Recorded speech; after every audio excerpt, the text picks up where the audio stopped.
মানুষের করিলাম কি? আরে আজান শুনিলাম, নামাজ না পড়িলাম। ওরে আজান শুনিলাম, নামাজ না পড়িলাম। মসজিদ বানায়া করলাম কি?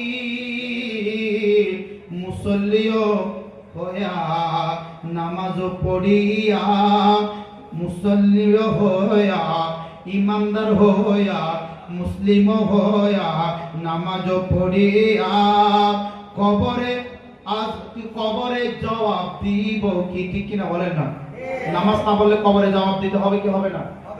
আল্লাহ বলেন ওয়ামা খালাকতুল জিন্না ওয়াল ইনসা ইল্লা লিয়াবুদুন।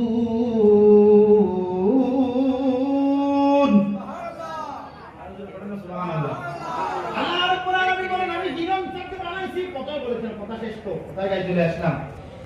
আমার ইবাদত করার জন্য, কিন্তু আল্লাহ একটা ইবাদত করবে। আল্লাহ বলতেছেন আমাকে ভয় করা লাগবে, ইবাদত করা লাগবে। এখানে আল্লাহ তাআলা বলেন শুধু আমার ইবাদত করলে হবে না, আমার ইবাদত করবে, আমার যারা বন্ধু আছে তাদের সাথে বন্ধুত্ব করবে। জোরে বলা কি যাবে না? আল্লাহু আকবার। আল্লাহ রাব্বুল আলামিন অনেকে বলবে বেতন স্যার এখানে আসার কি দরকার? আল্লাহর ওয়ালিদের কি দরকার?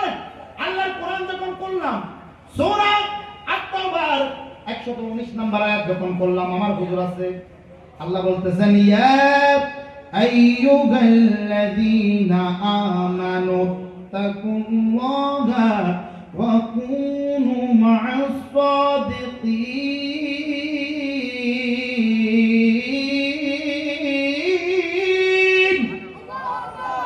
আল্লাহ রাব্বুল আলামিন বলেন ইয়া আইয়ুহাল্লাযীনা আমানু, ওহে আমার ঈমানদারগণ, ইত্তাকুল্লাহ, আমি আল্লাহরে ভয় করো।